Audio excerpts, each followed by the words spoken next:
Salut tout le monde, c'est Antoine. Ce lundi 16 septembre 2019, j'étais l'invité de LCI pour parler de la justice, de l'indépendance de la justice et du lien entre la justice et le pouvoir politique. Je vous laisse regarder cette émission et puis comme toujours, je vous retrouve à la fin.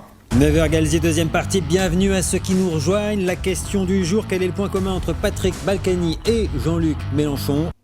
La réponse, les deux accusent la justice d'être aux ordres. Une accusation qui n'est pas franchement nouvelle, mais qui prend un relève particulier avec ces deux affaires. On va en débattre avec nos invités ce matin. Katia Dubreuil, bonjour. Vous êtes la présidente du syndicat de la magistrature. Jean-Yves Le Borgne, bonjour. Avocat, défenseur notamment de Jacques Chirac à l'époque dans l'affaire des emplois fictifs de la ville de Paris. Vous connaissez ces affaires politico-financières. Et puis Antoine Léaumont, bonjour. Vous êtes le responsable numérique de la campagne de Jean-Luc Mélenchon. Alors, hasard du calendrier ou pas, en quelques jours, la justice a frappé sur tous les fronts politiques. Audition de François Bayrou la semaine dernière dans l'affaire des assistants parlementaires européens, mise en examen de Jean-Marie Le Pen sur le même sujet, mise en examen du président de l'Assemblée, Richard Ferrand, dans l'affaire des mutuelles de Bretagne, condamnation de Patrick Balkany à 4 ans de prison ferme pour fraude fiscale, et cette semaine, procès en vue pour Jean-Luc Mélenchon qui s'était physiquement, on s'en souvient, opposé aux perquisitions au siège de son parti. Bon alors là, je me permets d'interrompre l'émission parce que j'avais relevé ce mensonge et j'ai oublié de le signaler en plateau juste après, mais il n'y a pas eu d'opposition physique de Jean-Luc Mélenchon ni d'aucun député aux perquisitions. C'est ce qu'ont montré très clairement les images de quotidien diffusées enfin en entier. Je vous mets le lien de ces images dans la description de la vidéo ainsi que un lien vers une petite vidéo extrait qui montre qu'il n'y a eu aucune opposition physique aux perquisitions. Voilà, c'est tout ce que je voulais vous dire. On reprend sur la suite de l'émission. C'est une liste qui pose question. Les juges ont-ils déclaré la guerre aux politiques ? Qu'est-ce que vous en pensez ? Par qui je commence à aller peut-être la parole à la défense, Jean-Yves Le Borgne ? Écoutez, je pense que ce problème est assez délicat, en ce sens qu'il faut distinguer des niveaux d'analyse. L'idée que la justice, que l'institution judiciaire soit en quelque sorte le bras armé d'un pouvoir politique qui lui ferait faire ce qu'il arrange, je pense que ça n'est pas sérieux. La justice est libre en France. Les juges et même les procureurs, je dis même les procureurs parce que eux sont sous l'autorité naturelle du garde des Sceaux, sont très soucieux de leur liberté, de leur indépendance et ne répondraient pas à des ordres s'il y en avait, ce dont je doute. Après, reste le problème, je dirais, du regard que les individus portent. Donc de la sur politisation le monde politique du juge, par exemple. Alors, la politisation est une réalité, on l'a vu, on l'a évoqué à propos du procès du mur des cons. Alors le mur des cons, je précise, c'est votre syndicat qui est concerné. Il y avait dans vos locaux un mur où vous affichiez ce que vous considérez comme étant les cons dans beaucoup de responsables politiques. Je veux dire, je pense que ce phénomène était regrettable et qu'il ne se reproduira pas. Je pense aussi que lorsque ceux qui étaient concernés, les magistrats concernés, disaient que lorsqu'ils étaient en situation de juge, ils s'efforçaient d'oublier leurs convictions politiques, je crois que c'est vrai. Et je leur en donne acte. Maintenant, la question, c'est que c'est pas parce qu'on essaye de se défaire de sa passion politique qu'on y parvient. Et reste alors le problème de la neutralité. Est-ce que cette neutralité qu'on espère de la part du juge est quelque chose que l'on peut obtenir ? Est-ce que le juge n'est pas, comme tout homme, comme toute femme, plus ou moins laissé sous l'empire de ce regard sur le monde ? C'est une question très générale et quasi philosophique que vous posez, mais il y a un calendrier qui s'accélère et qui pose une autre question. Est-ce qu'aujourd'hui, on n'a pas franchi un cap et un pas ? Je vous pose la question, Katia Dubreuil. Écoutez, on a deux questions différentes là, qui sont abordées dans les quelques premières minutes de votre débat, l'impartialité des magistrats et la question de l'indépendance de la justice. Sur la question de l'impartialité, vous avez cité les différentes affaires qui ont été relatées la semaine dernière. Donc en fait, on peut toujours imaginer qu'il y a une justice politisée qui veut effectivement poursuivre tel ou tel, mais dans ce cas-là, les juges veulent poursuivre manifestement des personnes dans tous les partis, donc ils seraient politisés où ? On ne comprend pas très bien, donc ça n'a pas tellement de sens. Peut-être politisé dans une idée antipolitique, justement, par exemple ? Antipolitique, absolument pas. La question, si vous voulez, la dialectique qui se déroule depuis des années, c'est que vous avez une justice qui a un talon d'Achille par rapport à son indépendance, c'est-à-dire que les procureurs de la République sont nommés par la garde des Sceaux et leur carrière est dans la main de la garde des Sceaux, et d'ailleurs les magistrats du siège aussi, puisque c'est elle qui propose les noms. Et donc, vous avez, à partir de ce moment-là, un doute possible des citoyens sur le fait que quand on prend telle ou telle décision, finalement, c'est pas tellement ça le problème. On y reviendra, mais c'est pas ça le problème. Là, le problème, c'est pas le lien hiérarchique. Pardon, excusez-moi, avec les ministères. La question, ça a permis à tous les hommes politiques, à chaque fois qu'ils étaient mis en cause, de crier au complot politique. C'est une petite musique qui, au départ, concernait certains responsables et qui maintenant prend de l'ampleur parce que finalement, tout le monde se rend compte que c'est bien pratique. Mais ce sont ces mêmes responsables politiques qui, finalement, à chaque fois qu'ils ont été en responsabilité, n'ont pas voulu donner une indépendance totale et enlever ce soupçon qui pouvait exister. Moi, ce que je voudrais dire sur l'indépendance, c'est que l'indépendance, elle est normale, elle est exigible, elle est une condition démocratique pour le juge, mais que rien n'implique que le procureur, qui est au fond la voix de la société, c'est-à-dire de l'État, dans le débat public, pourquoi les procureurs seraient-ils indépendants ? Aujourd'hui, les instructions dans un dossier, vous le savez, sont interdites. C'est la loi Taubira. Mais il y a toujours un doute sur le fait qu'il peut y avoir des instructions non officielles parce que c'est la carrière des procureurs. On peut avoir une politique pénale. La garde des Sceaux peut donner des instructions d'ordre général aux procureurs, mais il n'y a pas besoin pour ça d'avoir dans la main la carrière des procureurs. C'est ça qui pose un problème de doute et de confiance est entamé pour les citoyens dans la justice. En tout cas, pour Jean-Luc Mélenchon, c'est pas un doute, c'est une certitude. Regardez ce qu'il dit à propos de son procès cette semaine. Il nous convoque dans un procès politique spectaculaire pour que nous soyons condamnés. Ce n'est ni du droit ni de la justice, c'est juste une exécution politique. Les termes sont forts. Écoutez la réaction de la ministre de la Justice, c'était sur LCI. Les propos de meurtre politique sont inacceptables. La justice n'est pas instrumentalisée à des fins politiques. Il me semble que Jean-Luc Mélenchon, il est dans l'invective, il est dans le fantasme, il est dans le complot. Il profère des insinuations, des invectives. Il est dans cette idée du complot et je crois vraiment que c'est une erreur grave. Antoine Léaumont, c'est un complotiste, Jean-Luc Mélenchon ? Non, c'est pas un complotiste. Si vous voulez, nous, on a des éléments qui nous laissent penser qu'on a affaire à un traitement particulier pour Jean-Luc Mélenchon qui, il ne faut pas l'oublier, en octobre 2016, est considéré comme le meilleur opposant et le principal opposant à Emmanuel Macron. Qu'est-ce qu'on a eu comme cas ? On a effectivement un procureur qui est, vous l'avez dit, lié au pouvoir politique, qui met ensemble deux enquêtes. Si vous aviez dit que c'est vous, excusez-moi, que les carrières étaient liées au ministre de la Justice, qui est vrai, et qu'ils étaient sous l'autorité du ministre de la Justice, qui, par ailleurs, Madame Belloubet prétend n'avoir aucune information sur l'instruction en cours, alors qu'on a vu dans d'autres cas que les ministres de la Justice étaient effectivement informés. Mais regardons bien ce qui s'est passé. Nous, on a un procureur, donc, qui est lié au pouvoir politique, qui mène 17 perquisitions en même temps avec l'intégralité du service de lutte contre la fraude et l'évasion fiscale. Il y a 80 milliards d'euros de fraude et d'évasion fiscale dans notre pays. Est-ce que ces gens-là n'ont pas autre chose à faire que poursuivre les principaux opposants politiques à Emmanuel Macron ? Mais regardez l'opération.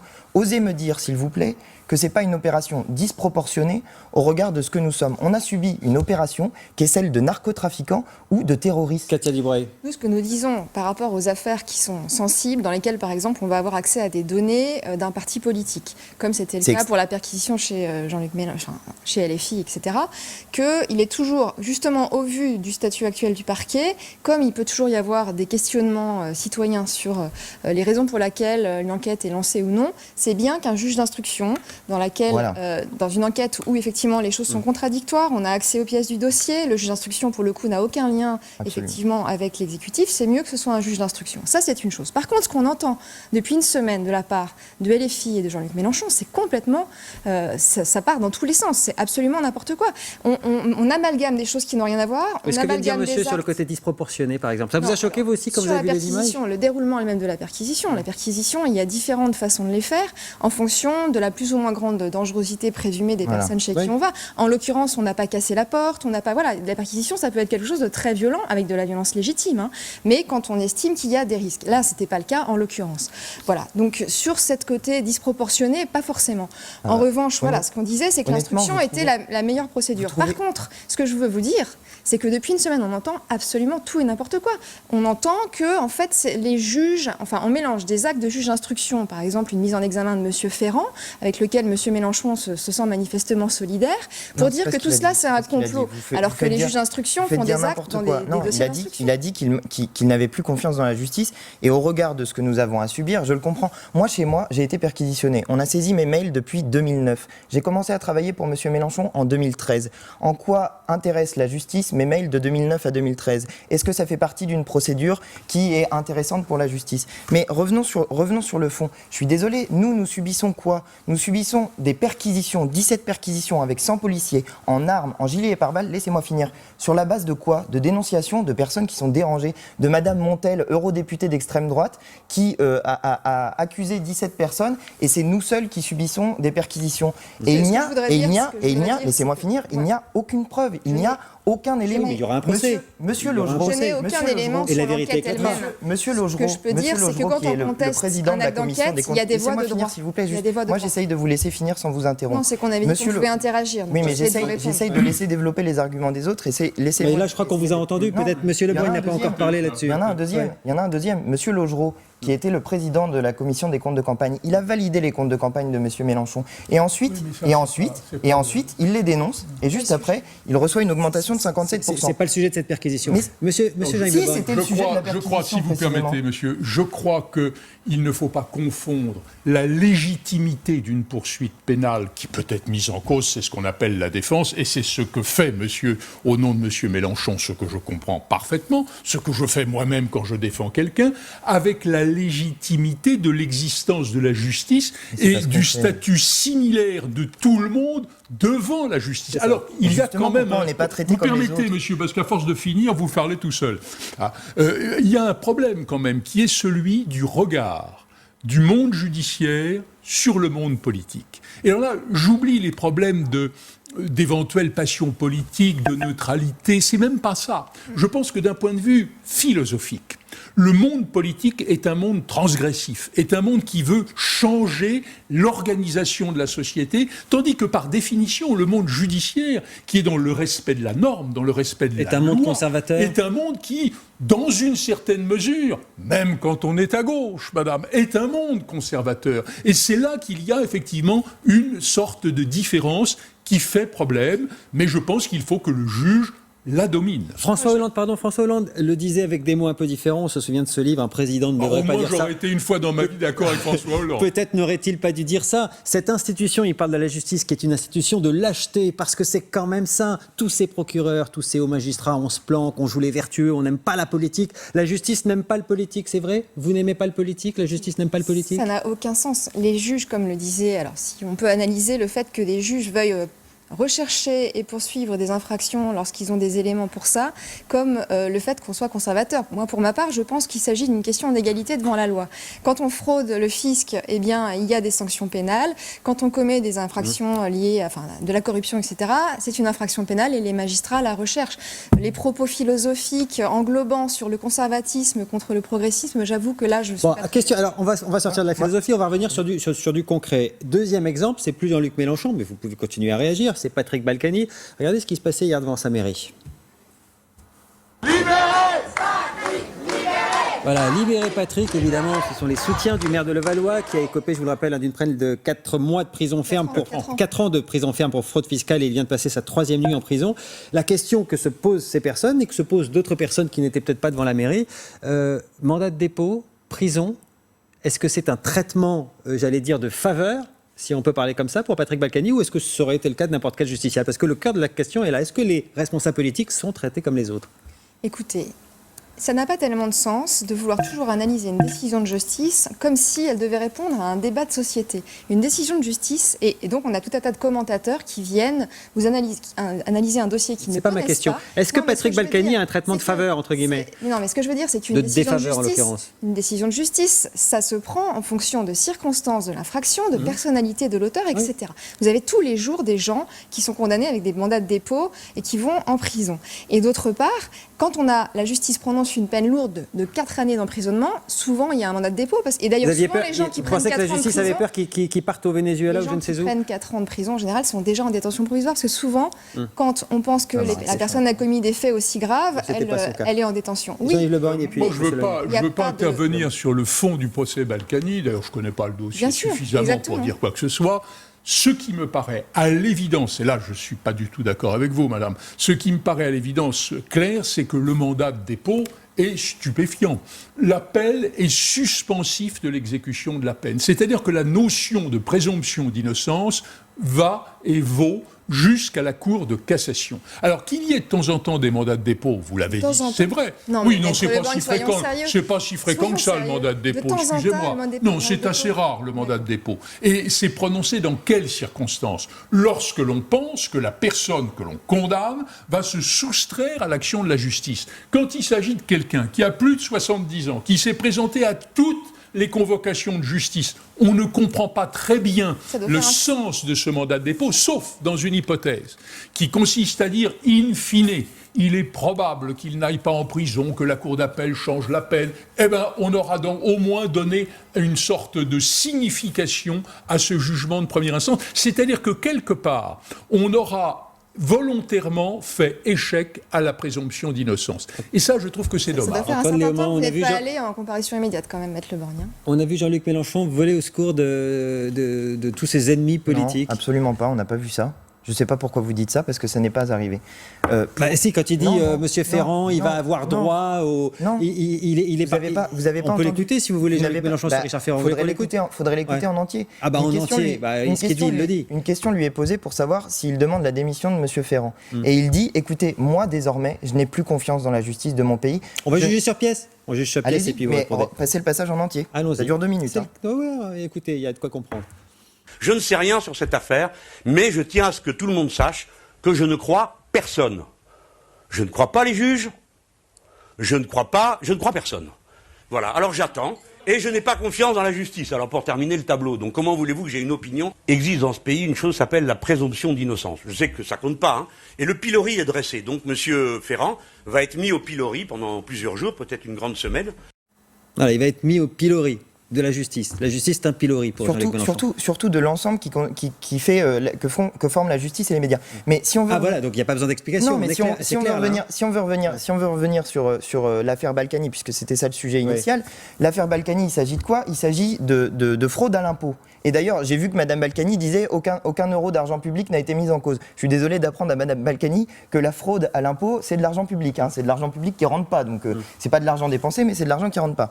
Donc il s'agit d'une affaire sur laquelle il y a des preuves matérielles, il y a des éléments qui ont été jugés, qui désormais sont jugés. Donc vous défendez Balkany aussi? Mais non, je ne défends pas Balkany. Enfin, je suis en train de vous dire exactement l'inverse. Je suis en train de vous dire qu'ils ont été convaincus de alors le mandat de dépôt, c'était bien ou pas alors? Ou c'est un emprisonnement politique? Le mandat de dépôt, sur ça, je vais vous dire, je suis d'accord avec vous, ça va peut-être vous surprendre, mais en l'occurrence, moi je ne pense pas que M. Balkany allait s'enfuir. Je ne pense pas qu'il allait partir. C'est ce que j'étais en train de dire. Je ne pense pas qu'il allait partir. Je pense que c'est bien qu'il ait été condamné s'il y a des preuves matérielles, et il y en a qui donnent la preuve de sa fraude, mais je pense effectivement que le mandat de dépôt est exagéré. Par contre, je voudrais vous dire un truc. Quand on parle d'indépendance de la justice, puisque c'est ça le sujet de l'émission, il ne faudrait pas seulement parler des personnalités politiques. Parce qu'en ce moment, il y a des gens qui sont jugés pour avoir décroché des portraits d'Emmanuel Macron. Il y a des gens qui sont jugés pour mener des activités écologiques. Il y a des gens qui sont jugés parce qu'ils sont gilets jaunes et parce qu'ils se battent pour leurs droits. Donc c'est ça le problème de l'indépendance de la justice. Et c'est pour ça que les gens n'ont plus confiance dans la justice. C'est parce qu'on a l'impression qu'elle est